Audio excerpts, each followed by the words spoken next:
Okay, welcome everyone to this episode of the Naked Guru Experience. This discussion is part of a series in tribute to the American ethnobotanist and climate activist Terence McKenna. My guest today is Mr. Alan Clements. Alan is a World Dharma teacher, performing artist, human rights activist, and the founder of the World Dharma Vision. As one of the first Westerners to ordain as a Buddhist monk in Burma, he lived in a monastery for many years, training in Buddhist psychology and mindfulness meditation. For those who would like to know more about Alan, do check out our first episode of the podcast, where we go into his history in detail. In Alan's visionary book, A Future to Believe in, 108 Reflections That Could Transform the World, he weaves the wisdom of hundreds of the world's most creative and courageous thinkers, artists, activists, scientists, and risk takers in with his own most compelling life lessons, questions, and discoveries from his 40-year-long pursuit of truth and freedom. And this is the book we're going to be discussing today. As ever, it really helps us if you subscribe to support our channel. So welcome, Alan, to the podcast, and thank you for agreeing to today's discussion. Greetings, Ryan. An honor to be here and speak with the people on this forum. And you, of course. Thank you, yeah. So I thought we'd start, Alan, with how the book came into being. What was your original inspiration for writing A Future to Believe in, which now more than ever seems crazily poignant? Yes, it's more apropos now than when it was conceived. But we're in a sort of similar circumstance. To answer your question, Ryan, the book A Future to Believe in was initially birthed through genocide. Right. I was in Yugoslavia during the war for the final year of that three-way ethnic cleansing. It came from post-Dayton peace accord. A few months after that, I was out in Srebrenica. People may remember that's where the Dutch peacekeeping forces had kept in isolation many thousands of Muslim men and women and children, and the Serbian paramilitary threw them out and systematically separated the boys and the men from the women and executed them in a matter of 48 hours. And I was out there shortly after. And it was really born from seeing the mass graves, Ryan, and seeing them exhumed by the United Nations. And in a nutshell, although it's a timeless tragedy, all death is, it's needless and senseless. Mm. I looked into these graves and I could see my rage, I could see my righteousness, I could see my dogma, I could see my democracy, my human rights, my predilection towards Buddhism, my certainty, my absolutism, my theology, my Buddha, my God, all the things that I knew were true about me. And on the other side of the existential divide was this other part of me that realized, although I was outraged, I could probably do, if pressed, the very thing that I was condemning. Mm. Mm. And it was there I dropped religion. I dropped my theology. I dropped my Buddhism. I dropped my mindfulness. I dropped my certainty. I dropped my teaching. And what emerged from that was World Dharma, very much connected to the world music movement, where obviously people come together and do things respective to their training. But the whole point of it is to do something that's never been done that exceeds the individual, to, in this case, challenge the predilection of the human soul and the psyche to congeal and diffuse and to indignantly, righteously champion beliefs, theologies, truths that are disguised forms of narcissism, xenophobia, toxic discrimination, and eventually they lead to totalitarian beliefs. And so therein lies, that was the birth of something, what I would call a return to humility, to be stating the obvious. Mm-hmm. And World Dharma, the book A Future to Believe in, was born some years later when my daughter was born. I wanted to leave something for her, uh, that if she ever wanted to know what I thought about life, I said, okay, draw the 1,000 most important people I've ever met online in literature and nonfiction, traveling, interviewing, and bring all of their voices together and merge it with my own and see what comes out of it. And 5 years later, A Future to Believe In was born, and it was never written for publication. It was really written to be left for my daughter. And a friend convinced me to publish it. It was published, never publicized it. And here it is years later, and it's never been more appropriate to confront this maddening miracle of life that we're embedded in, with the virus and with people talking about extinction, near-term extinction, the all the things that we know so well. And so that's where it was born, Brian. So if we just focus a little bit on the past before coming into present and future, you say that at the point of its conception, you were dropping your ism, your Buddhism. You'd realize the kind of contradictions within your belief systems. Could you tell me a little bit about before that? So would you class Hmm. yourself as a Buddhist before you made that decision? Were you a classed as a Buddhist yourself? That's interesting. Although I'm very reluctant to use the word trained, it's a little bit too authoritative, and it indicates way too much training for the word. I Yeah. was, a rebel artist, entheogenic, uh,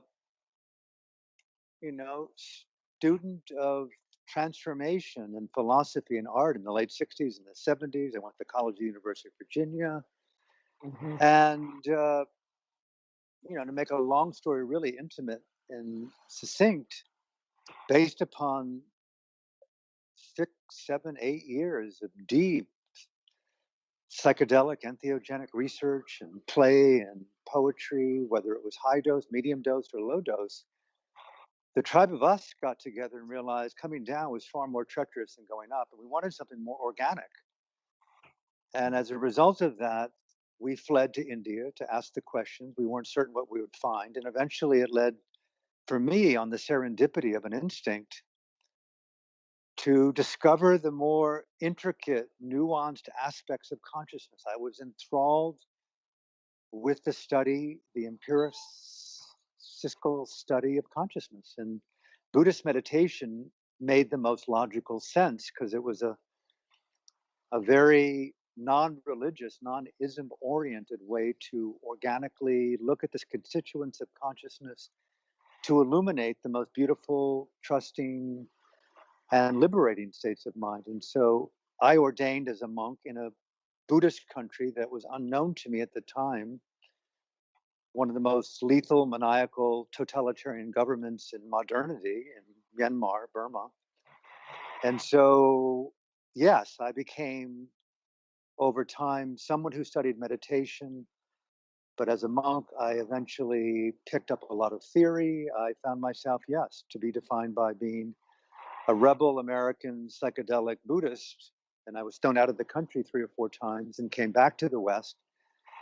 And I essentially shared my experience in Buddhist culture and monasteries and tried my best not to teach Buddhism. I mean, it's so many variations on that theme, but yes, I did call myself a Buddhist, but a very American rebel Mhm. psychedelic type.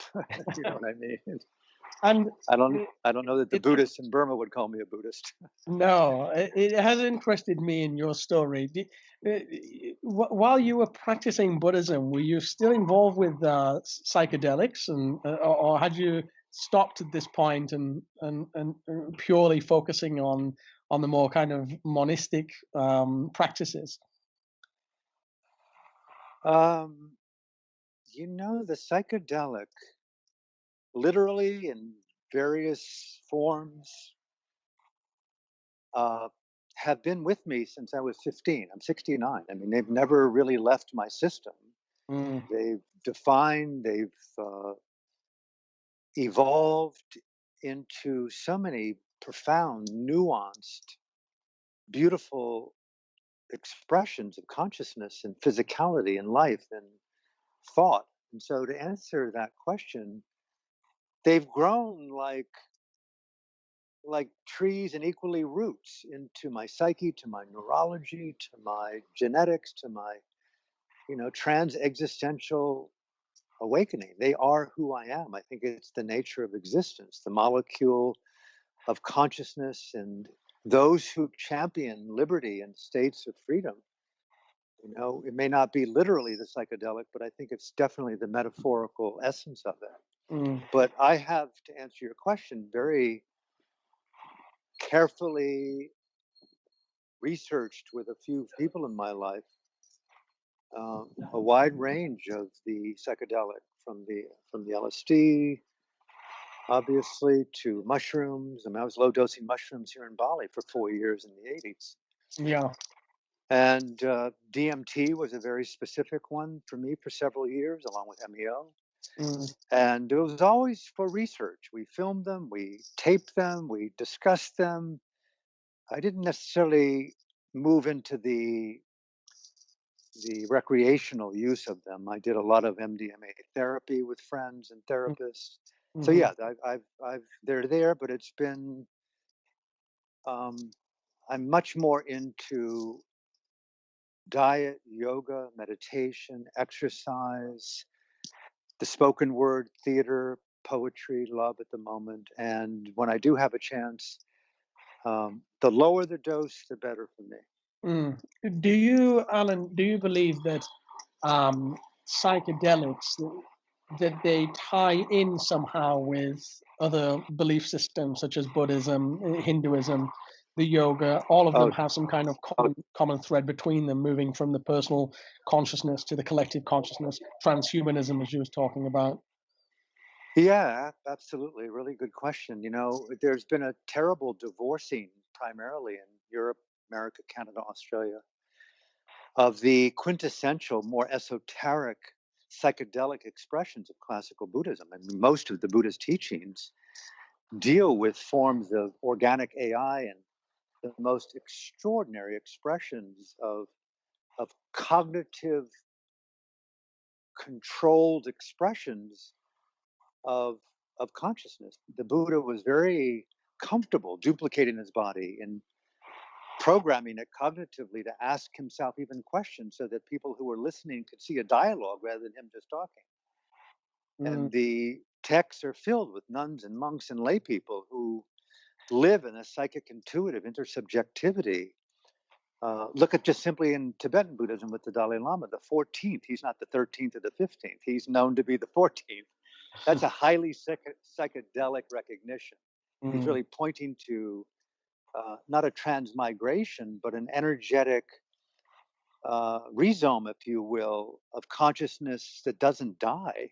Mm. The psychedelic and the LSD, certainly the DMT, has brought numerous occasions and formations of deities. But I'm really not so much into the phantasm of the hallucination. I'm kind of decidedly anti-hallucination. I'm already in one enough as it is through projection and blame, and you know what I mean? Yeah, yeah. And so I'm trying to de-enthrall myself from imaging Mm. and the interpretation of concentric, you know, translations of dreaming within dreaming, and what are the, I'm really fond today of like SOCs, the acronym for states of consciousness, and to understand more of the architecture, the patterns, the conditions, the physics, if you will, the textures. And so meditation for me is not just the study of perception, it's the study of states of consciousness, their conditions, their attributes, their energetic synonyms, their antonyms, and essentially what liberates inner environments and translates to contextual environments. Mm. And that to me is the sole essence of these timeless teachings. I would call it yoga, dharma, dhamma, the Buddhist Pali word that just means the essential operating system of consciousness and context. It's not Mm. ism at all.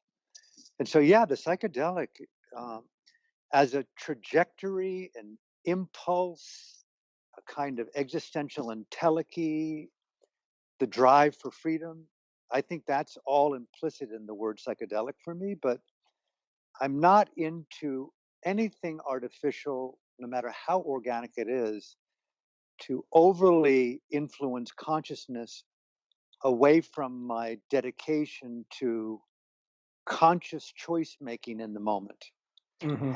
I don't want to be lost in, oh my God, here's a galactic infinity with all types of deities and all kind of machinations of this and that. And I'm kind of going into a Dostoevskian battle of good and evil with them. I'm more into what's the state? What's the atmosphere? What's the environment?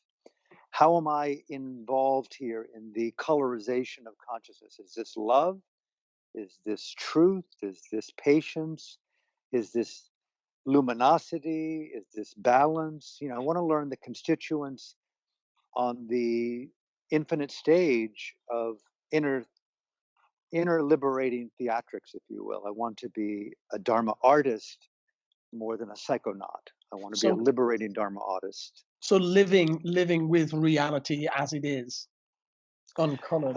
Yes and no. I mean, I'm really not comfortable with staying too glued, fixed within discernible realities, whether it be even the left or the right or the middle of the avant garde, or collective interpretations of what the range of ayahuasca experiences are, or the range of so called family systems and assessment of trauma, or even the Buddhist paradigm of the classical states of insight, stages of enlightenment, all these known paradigms and assessments of consciousness.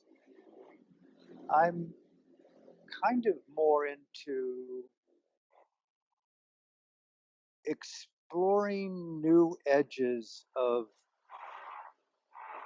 kind of authenticating, on the one hand, my own human male voice and desires to make good on the promise of being alive, and at the same time listening to, I would call them primordial voices, like the voice of conscience would be the primordial voice. What is the intrinsic pre-DNA that's just riffing through us right now as Mm. organisms within this infinity? Where is this primordial intelligence? And I want to access it. I guess that's what I'm trying to get at here is, so I'm always willing to try to interrupt my propaganda, trying to make good on the promise of overcoming my own self-servitude, being vigilant with critical thinking on an energetic level, so that I can hear and feel, like you probably, and anyone listening, how we can intuitively, pre-intuitively really feel into this. Recesses isn't the right word, but just the access to existential intelligence, spiritual intelligence, mindful intelligence, biological, botany, botanical intelligence, all the concentric intelligences that we just don't know. And because we don't know them and we assume that we do know, we live in that falsity and we live out the drama of violence and war and genocide. So that reality doesn't intrigue me. Mm. Mm. So I would call it the existential dissident. On the one hand, you're really championing liberty and peace and mutuality and the inherent mutuality of all living creatures, and that we're all in one, not interconnected psychical root system. We are life together. Mm-mm. And So, so, yeah, so you there you go. you would acknowledge that there are these kind of other planes of consciousness, these kind of ideas of enlightenment, these psychedelic vistas that one can visit, but but also you prefer to stay. What I'm getting from you at the moment is that you prefer to stay out of those, out of the imagistic, existential realities, the far off galactic voyages, as you put it. You prefer to stay in human form and body, but yet you acknowledge that those states exist. Is that correct, or I don't know that I would use the word prefer, right? but I definitely hear what you're saying, not to be a stickler with language, although we both are, and most everyone listening probably is as well. Yes. Um, I am available to heightened experiences either induced and or corroborated with internally, or self-induced through conscious application of meditative states of mind to access transordinary, so to speak. Mm, But I'm reluctant to empower words like enlightenment, and I try to remove them as much as possible because they're a little bit excessively fixed mm, in this evanescent eternity that we're embedded. They may be discernible dimensions of realization, um, and probably degrees of kind of, I would call it frequently, luminosity, a type of nimbleness, mm, being unintruded upon by greed, anger, and delusion, fear, blame, projection, all the kind of convulsive, what we could call denigrating or destructive states of consciousness. But I'm, I guess if I were to really be honest with myself, I'm very available to a multidimensional totality, even a post-dimensional totality where there's no language for it, because I'm, although there's four noble truths, I'm totally open that the Buddha's enlightenment only resolved the cognitive dilemma within a very small quadrant mm, of his perceivable mind. mm. I mean, quantum physics and post-theoretical physics are going to point to the ineffable, that we're in an infinity where there's ultimately primarily mystery. And And so for I'm you, available. I'm available. for you, when we discuss that, I mean, we've never touched on this topic before in our previous discussions, so it's interesting for me. For you, would you describe that as if we had to choose a linguistic category, which is difficult? We know the limitation of language. We know that the syntactic limitation of language cannot describe the infinite. But would you reduce that to an idea of God? What you're discussing, this ineffable, Mm. this if we had to I'm, yeah, word. I hear you. I hear you. I would, I mean, if you need or you want, because I do theater and do improvisational theater and spoken word, I'm down with people's vocabulary and the way that they come to terms with what they imbue in that meaning. Uh, God would not necessarily be the front running label for how I feel about being in existential maddening eternity, or existence. It's a maddening miracle. It's a Mm, terrifyingly maddening miracle. And I find that the convulsion of this existence there's an overarching ache in it for me because I am both prone to and the recipient of anywhere from a virus that could harm and kill me and my family, to dengue fever, to the rape of my daughter, to the genocide of all human life anywhere in the cosmos, to mm, the collision at this very moment of world systems that are 100,000 light years square, that are incinerating faster than a neuron fires its voltage to its neighbor. I mean, we live in a violent, convulsive mystery that's discernible by the language we're using right now. And so I'm not necessarily very comfortable with calling that God. mm, God and the mm, devil are convulsing there is more. And so that duality and the multiplicity that leads to the perception for me as a human, through my limited filtering, that of violence, I have to include a recognition of intrinsic violence in the cosmos in the labeling that I use for it. And I would say more for me of an appropriate word would be, the closest I've come is the Sanskrit word dharma and the Buddhist equivalent Pali language, Dhamma, the experiential interrelated matrix of all things within this known and unknown totality that's with discernible and undiscernible dimensions. There is a lawfulness in that.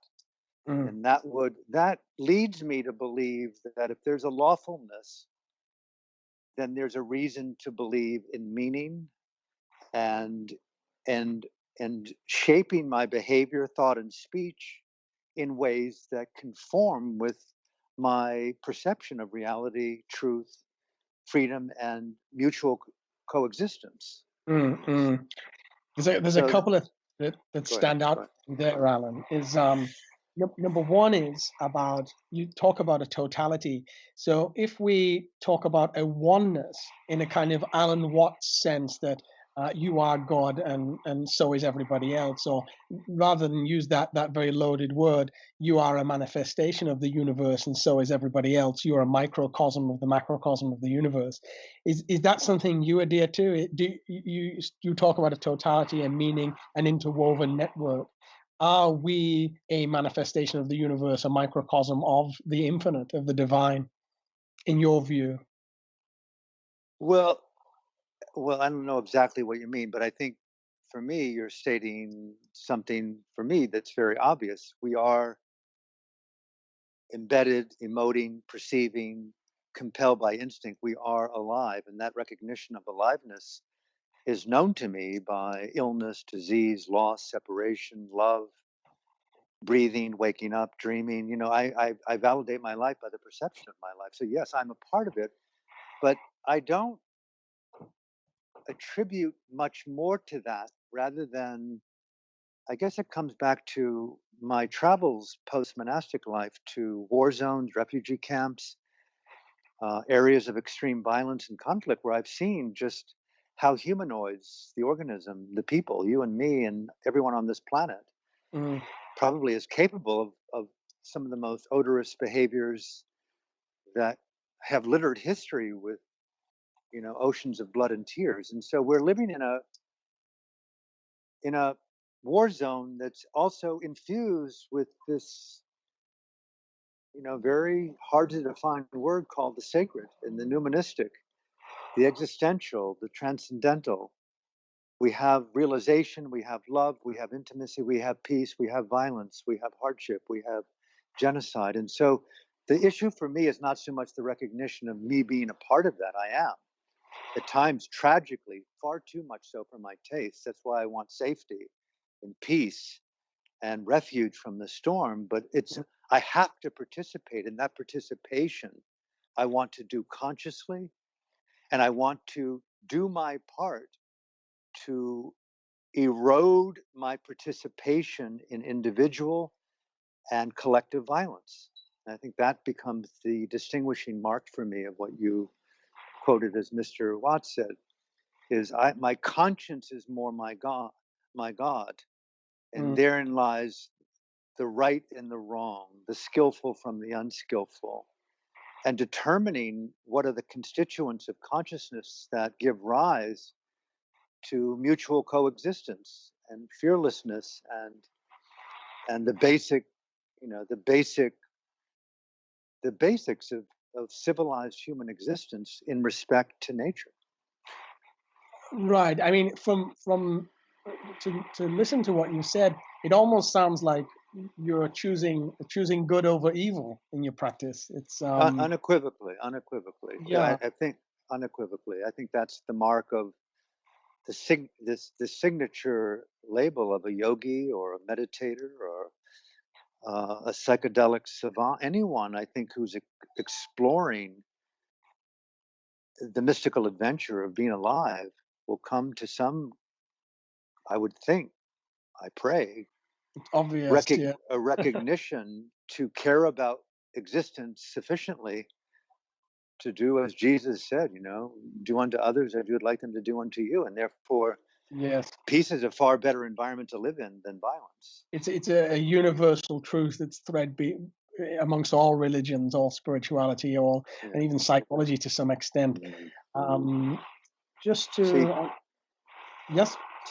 see the the next. I'm just intuiting the next level to that challenge to so-called evil. It really personally thrusts me into this dual engagement. On the one hand, of recognizing that I'm capable of the very things that I see around me in the news and on television and have witnessed in my life. Mm.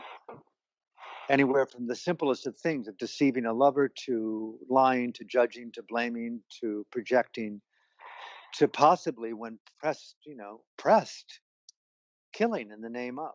And on the other hand, you know, deeply committing to a responsible relationship to your own interior environment. That's what I'm saying. It's the one, that journey is the classic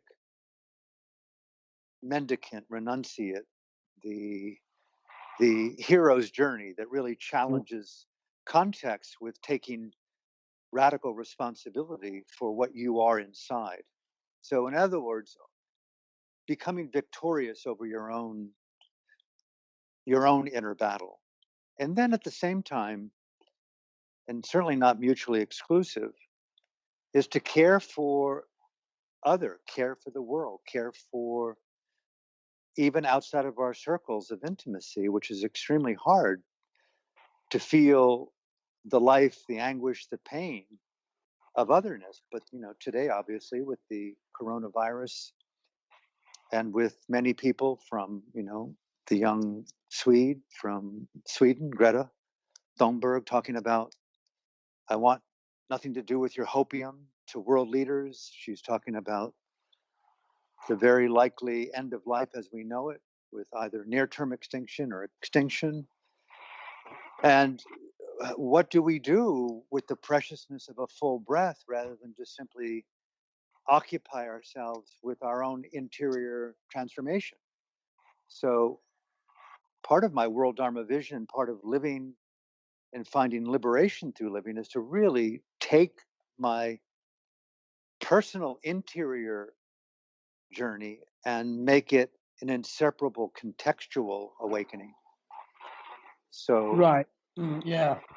Another question I had for you in the same thread as this is, if something that psychedelics teach us, it's that there seems to be an intelligence that's beyond the human intelligence, the individual intellect, a deeper intelligence. At least that's my experience of it.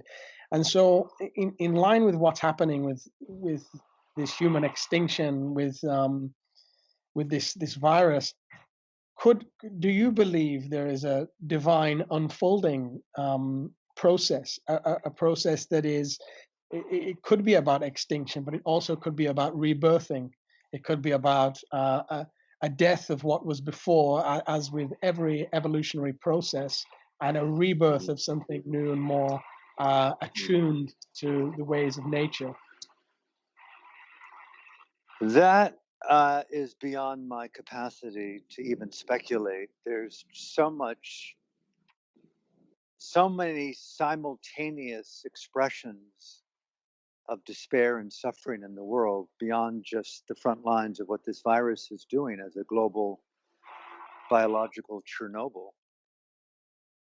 There's famine, there's disease, I was just in Myanmar. I went out to an area where there's nearly 250,000 people living in squalor without running water and without bedding.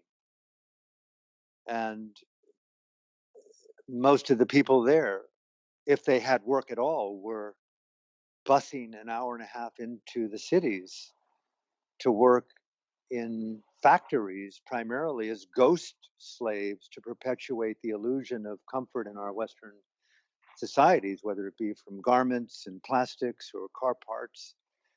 And there's just, I don't know that there's going to be a resurrection of a return to the so-called sanctity of the indigenous cultures in some parts of the world.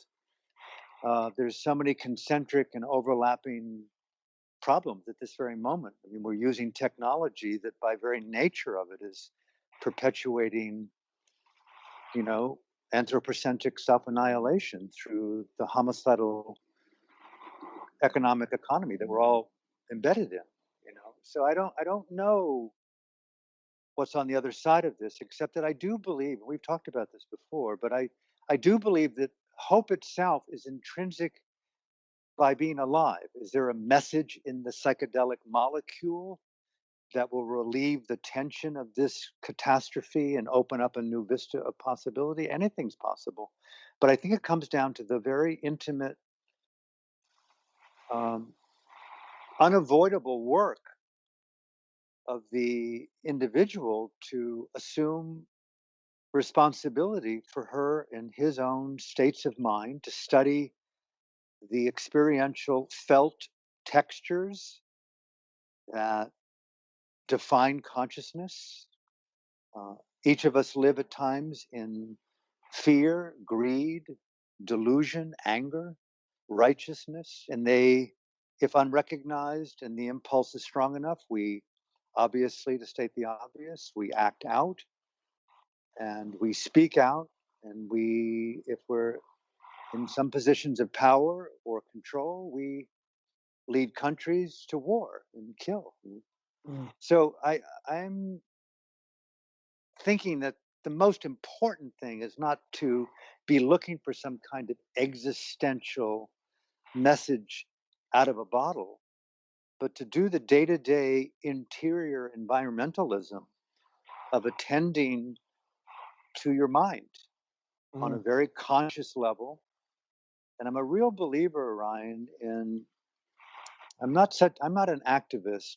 I'm much more of be as profound as you could be with the person right in front of you.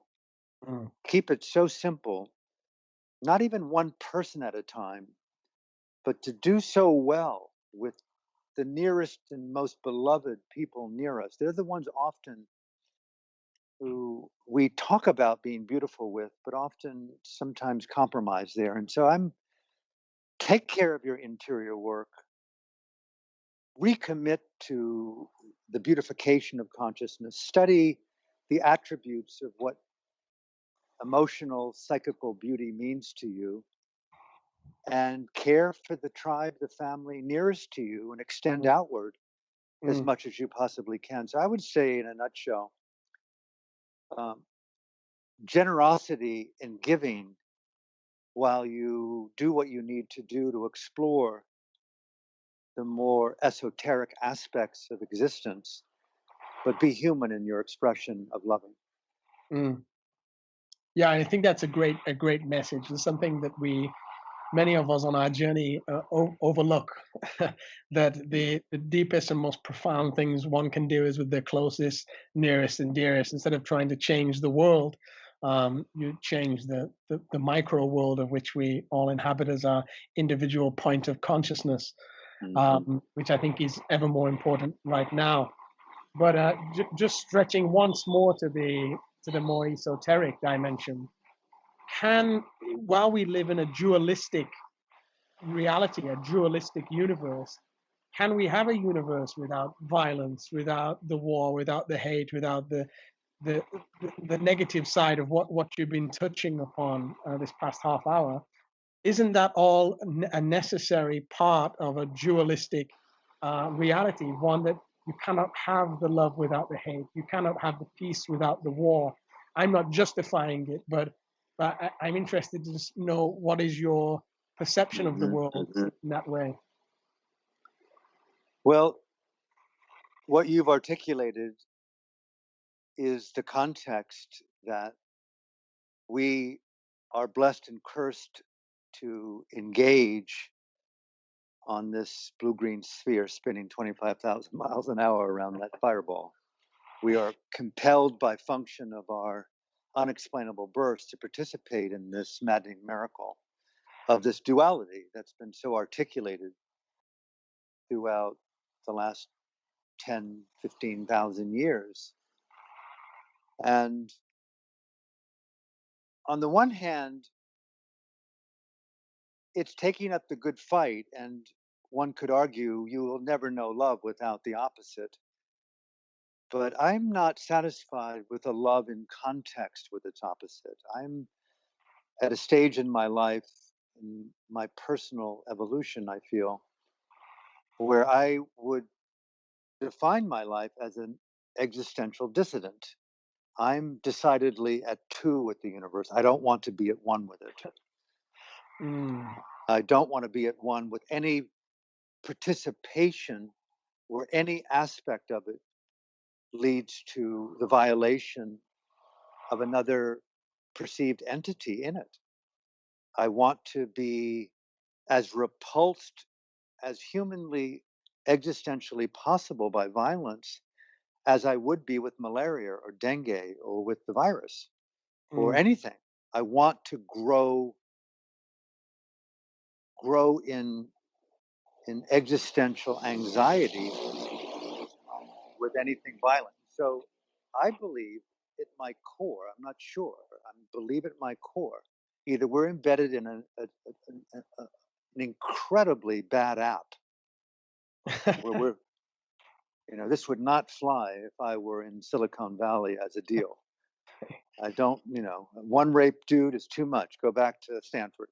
mm, But is it an illusion? Well, I've been in war, gang rape is not an illusion. You create your own reality. Bullshit.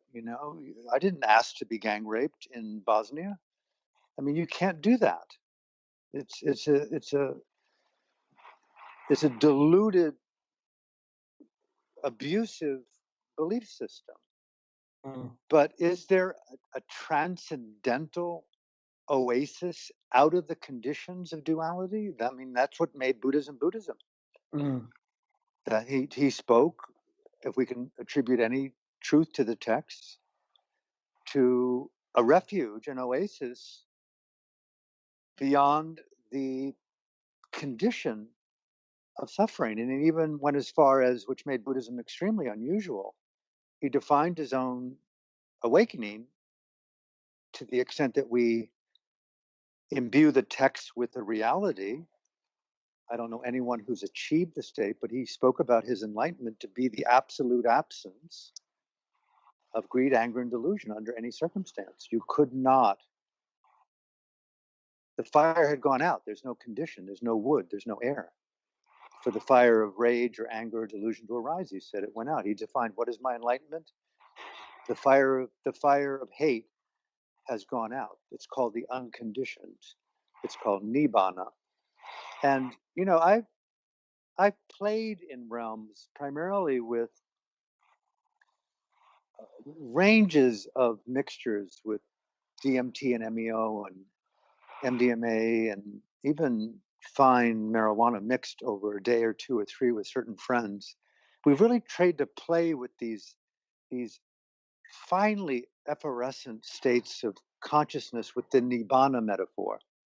Is there an oasis, temporary as it may be, in this great evanescence where there is the absolute absence of self, of thought, of fear, of greed, and try there mutually to understand the ineffable when it arose and where it congeals? Is that a little kind of intrinsic, invisible whirlpool of fear? Watch that, how to relax it from it. So we've played in those realms, and I do believe they're possible, but the truth be, you always come back into the obvious, the embodied, mm, to your home, to your food, to your instincts. mm. Is there a permanent oasis beyond what you're pointing to? You know, Ryan, I pray that there is a release from the perception and the reality of all forms of suffering. Mm, There's no other pursuit for me. It's just very hard for me being a father, and I know you're a father as well. It's very hard for me to rest in any form of sanctity and personal peace, knowing that unintentional harm comes to those we love, not to mention those who we share this planet with. So I'm right with you. I'm really quite. I look out at the stars at night here. It's very quiet in Ubud. There's hardly anyone here. I hear the doves. I hear the hummingbirds. I see the bees. I look at night and see the stars. We are embedded in this mystery, to state the obvious, and I want to make good on the promise of exploring as many dimensions and come to the finest level of understanding possible. And so the enlightenment metaphor, that we can use that word, I just want to get real about absolutely realizing that at some moment now or some infinite time into the future, whatever that future looks like. I want the pursuit of enlightenment to be the guiding instinct of my existence. I want to know a world beyond duality, beyond suffering. Mhm. Mm. I do feel that aspiration. Which would you agree, many of the religions, as we started this conversation, we discussed that you began the book as you dropped your dogma, but within many of the religions, whether it be the Hindu idea of Atman, the one self, the Buddhist idea of Dharmakaya, the Christian idea, Jesus said, the kingdom of heaven within, uh, Carl Jung's collective unconscious, all of these fingers pointing at the moon as they were, all religions have this at their essence.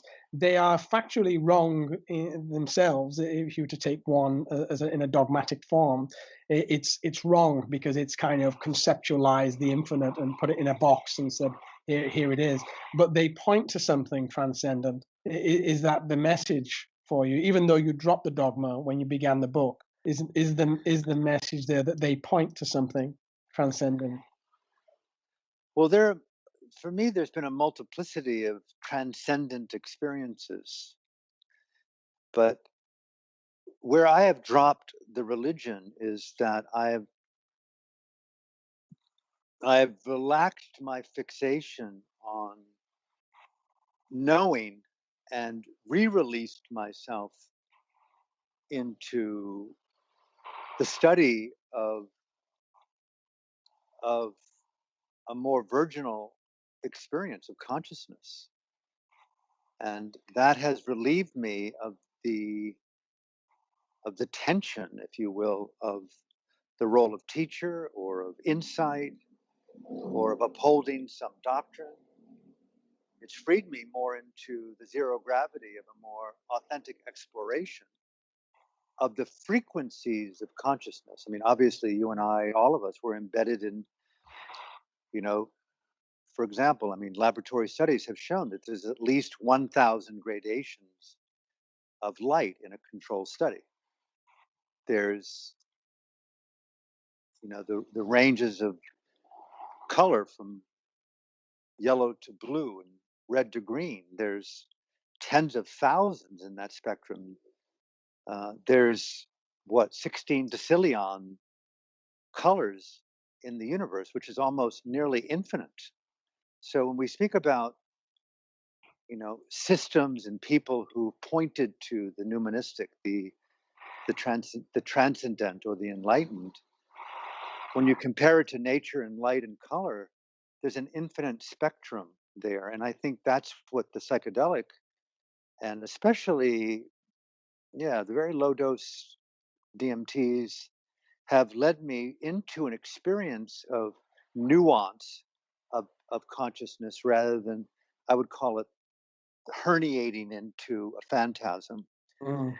So, yes, I'm all down with dimensionality, but I want to understand within those dimensions what are the lawful physics that keep congealing fear, keep congealing anger, blame, projection.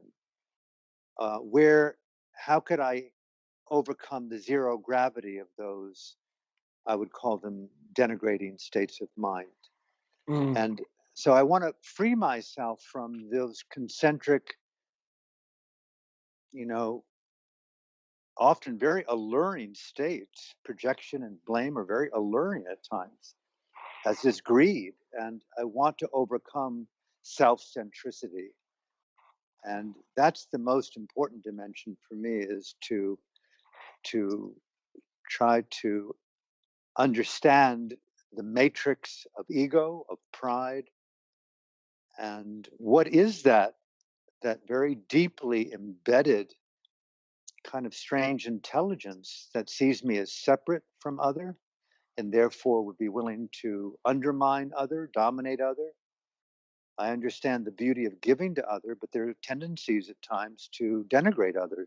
And obviously it's a universe that we share today where there's the call to war, the Mm. really digital war, agricultural wars, and a firing war where there's the possibility of any number of nuclear weapons going off.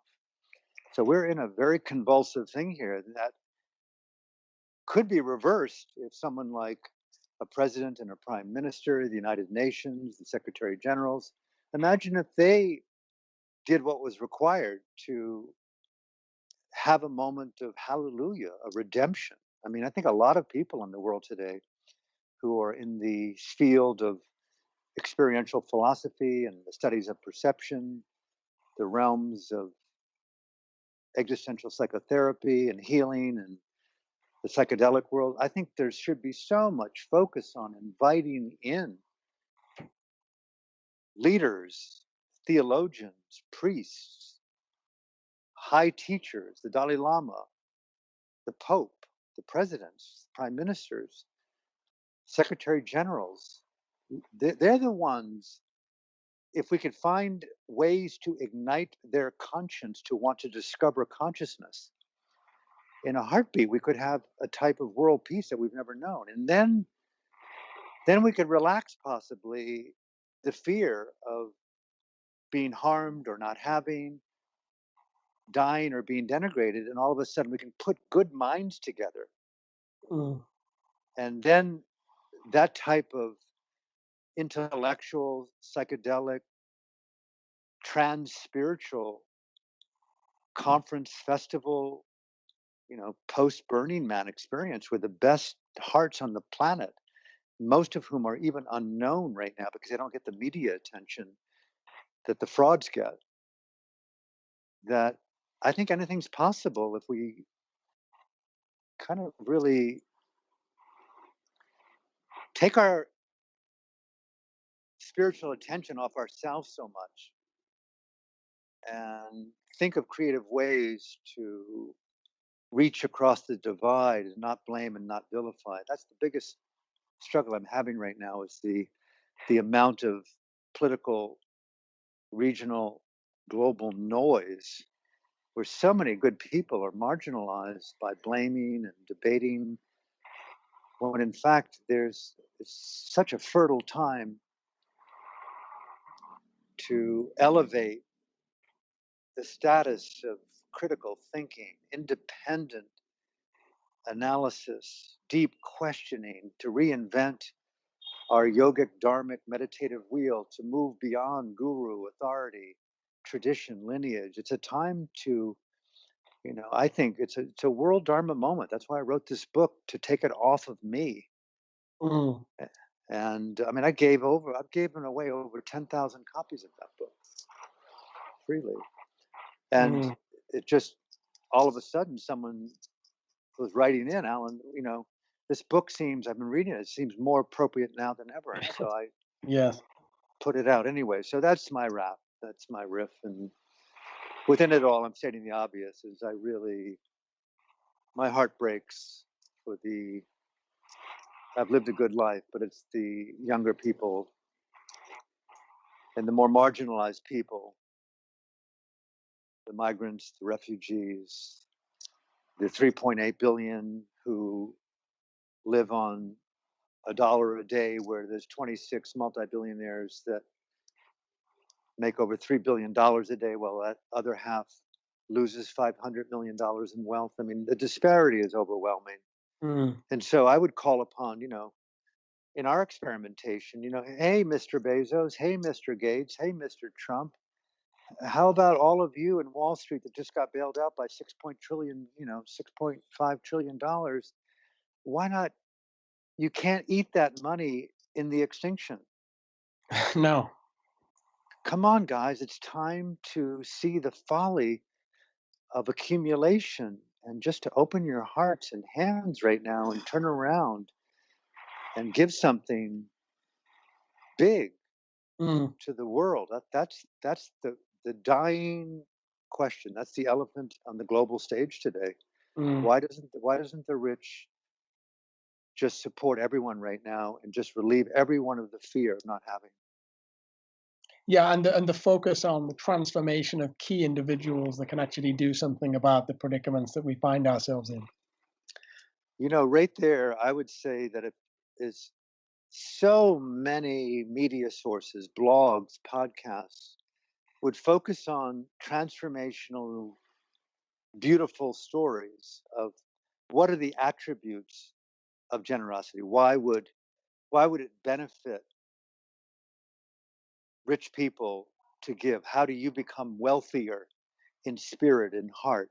What do? Do you throw a little bit of a microdose into their digital system?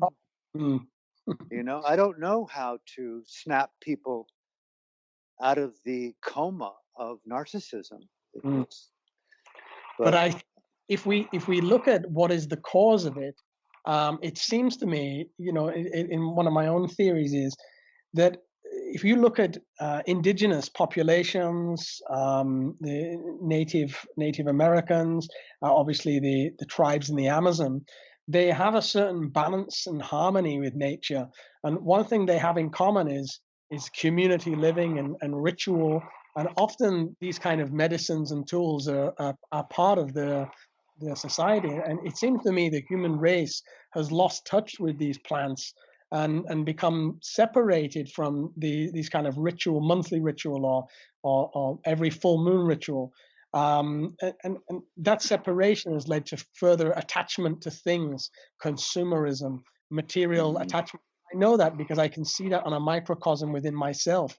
For years and years of not having contact with the tools, I had Mm. a material fetish, and it's Buddha's attachment, and and it seems to me that this has now got out of control where everybody is so fetishizing the materialistic wealth, the materialistic goods, the extension of the ego in the car, in the house, and the need and the want for more and more and more. And that process now has just gone exponentially out of control. And that's how we Mm. find Mm. ourselves in this predicament. Well, I address it personally on an issue of consciousness and the lack of, I would call it, mindful meditative intelligence Mm, and education about the function of consciousness.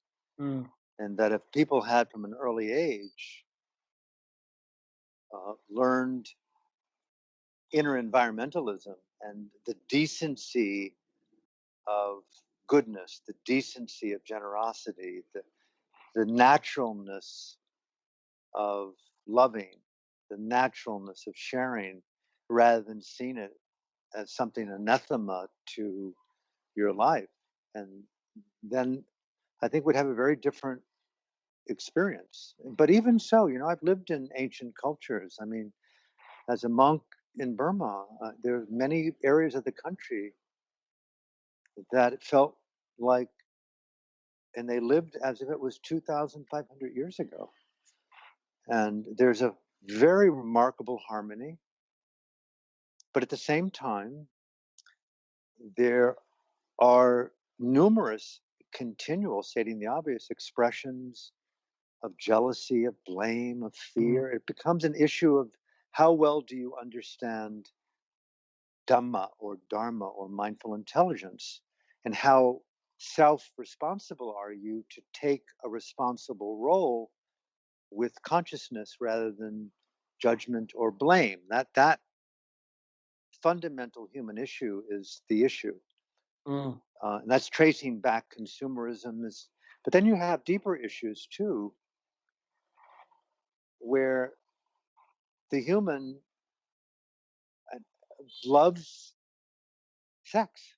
And we have, as a basis of that, uh, nearly 8 billion people.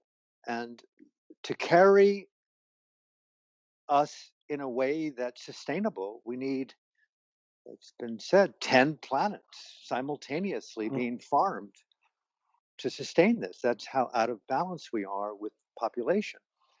So it's not just consumerism; it's absolute the blindness of moral, ethical, physical leadership to understand what's required on this one blue-green sphere with limited resources, where we lost a relationship both to self, consciousness, and nature. It's a simultaneous triumvirate of complexity.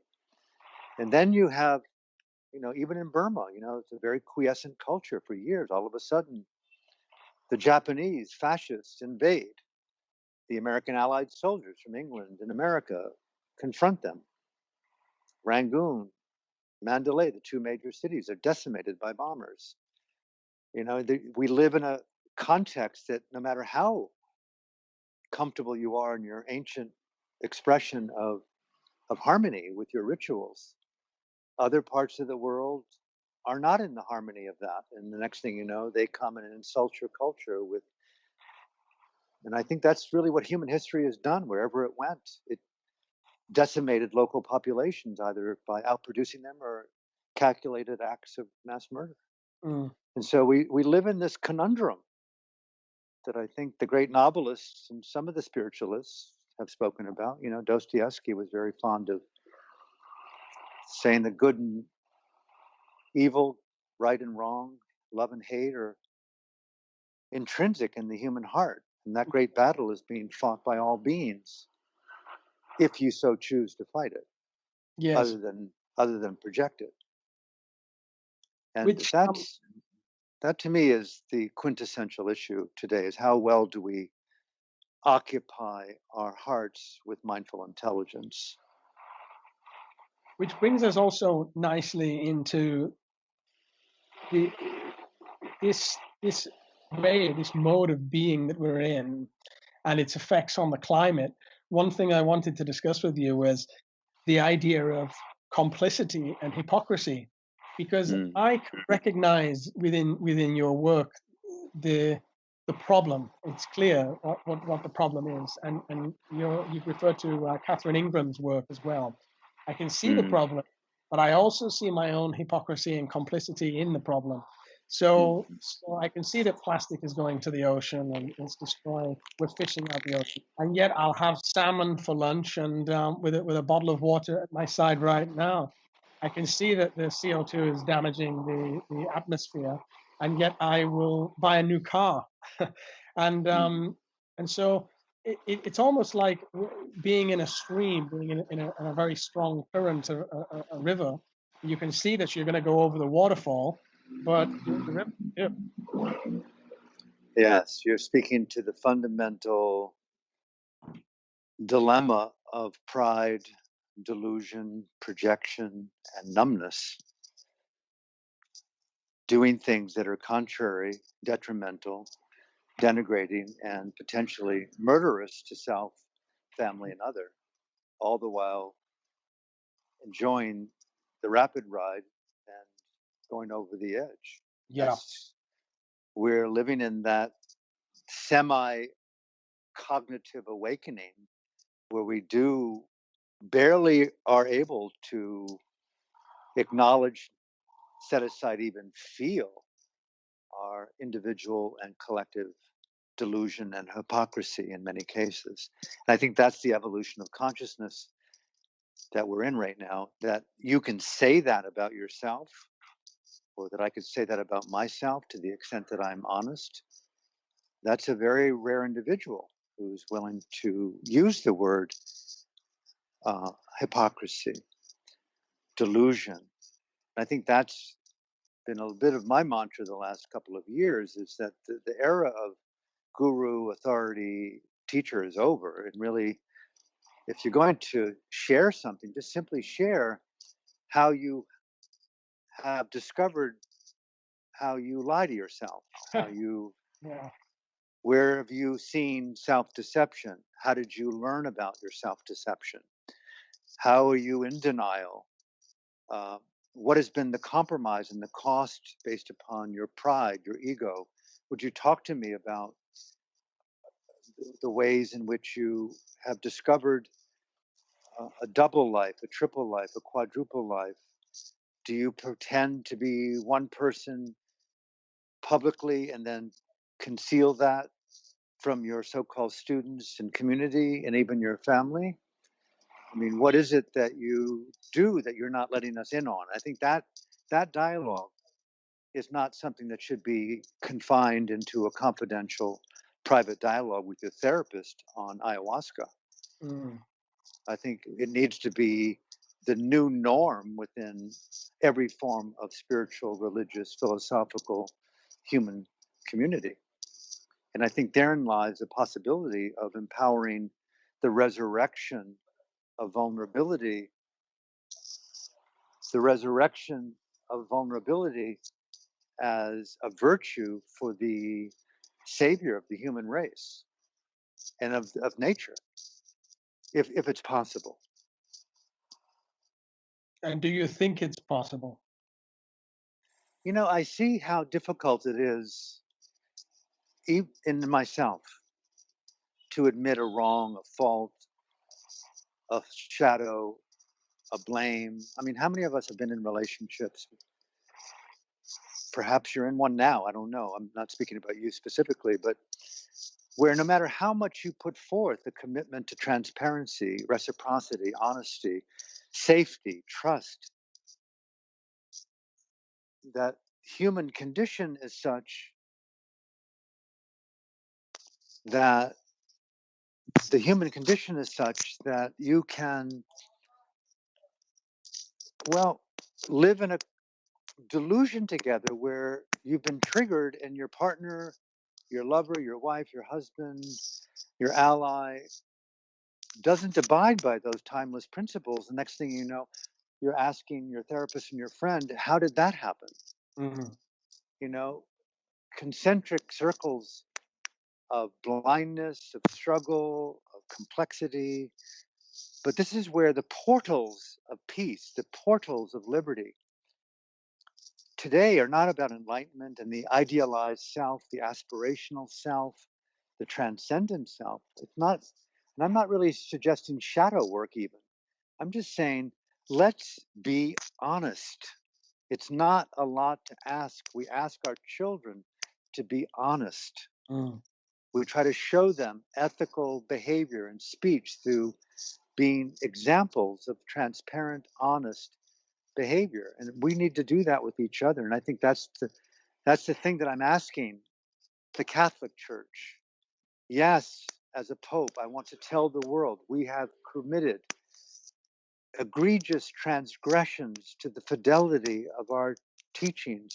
We're going to close the church and the thousands of men who've committed egregious acts of sexual predation and pedophilia. We're going to commit them to long-term meditation practice. We're going to commit to long-term low-dose and high-dose psychedelic research. We're going to let them speak to women about the power of the feminine. I think those are the kind of things that we need to ask gurus and teachers and politicians. They should go through moral, I mean, I don't know who said it, but it should be mandatory use to run for office or to lead a church, that you do, a number of high dose psychedelics to see if your skull is cracked, your psychic skull is cracked, and how reliable you are. Mm. We need ways to vet people's unconscious before they get into power. Mm. So there's lots of things that could be done for the legalization and the specific use to save life, rather than the treachery of demonizing and imprisoning people to research the beauty of consciousness through the psychedelic. I mean, Mm. so there, I mean, I don't know where to go with it all, except that it's an overwhelming, overarching challenge. And I think that's the new paradigm today, and just trust in the evolution that if enough of us behave in a certain way, it'll become normal. Mm.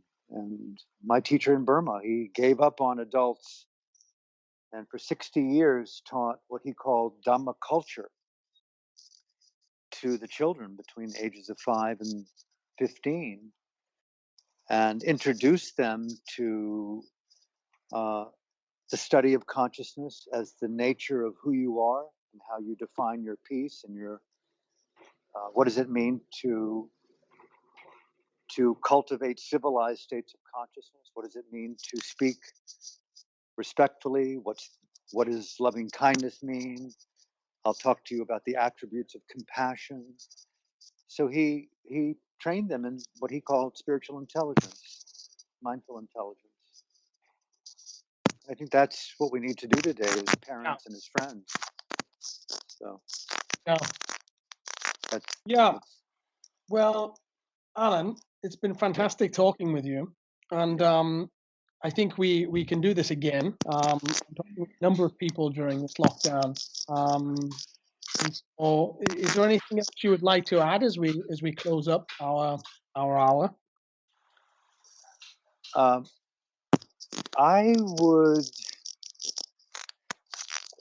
nothing to add except to, you know, my dad said before he died, I was a veteran, both my mom and dad were veterans of World War II, and he said it got pretty dark. He says he left something with me. It's never so dark that something good can't come out of it. Mm, mm, And I do believe in braving up, taking it higher. And although there's a place to acknowledge the pain and the ugliness of life, obviously, but in your more empowered moments and the empowerment of vulnerability, to listen to the soul's cry of conscience. And what is she saying to you about who you are and what you can do with the preciousness of your full breath, your hands, your eyes, your love, to whom is most immediate in your life, and to nurture that expression of goodness in word, action, and deed, and take refuge in the little things and nurture it like you would your own child. That always stay within your means. And at the same time, you know, as Martin Luther King said, the great American activist, it's only when it's dark out do you see the stars. And so keep our eyes high in the heavens and trust that the goodness of good will prevail. mm, And above all, let us return to a study, a felt emotional study of the fabric of consciousness, and commit to retrieving blame, projection, being more aware of revealing deception, denial, and recommit to mindful intelligence. That would be it. And of course, if people feel inclined to make a future to believe in, the book is available worldwide, and I've been reading it myself, and it's so far beyond me. It's really a gestalt of the highest level. It's meant not to be read, but just to pick up. yes. It's not meant to be read at all. Just pick it up, Yeah. leave it out, and let it keep supporting you in a new way of being. So that's it. And I thank you for your dedication to being a father, to being an explorer, and being a friend in my life. So thank you for that. Thank you very much, Alan. It's a real pleasure. And like I said, we will do this again. I think you also have a website. It's worlddharma.com, right? That's right. Yeah. Yeah. So if anyone Worlddharma.com. wants to find out more about Alan, And please check and out you might, worlddharma.com. yeah, go ahead. And I might add, you know, here I'm in Ubud, and I'm doing daily talks at noon here about the book and about a future to believe in.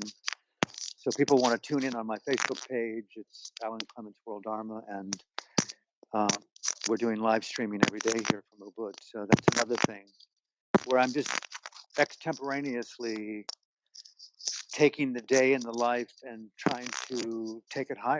That's the whole theme of it. Take it higher and try not to repeat myself if it's possible. Ryan, good to speak to you, my friend, Yeah. and all Thank the you very much, best. Alan. Yes. Take care. You too. Bye-bye.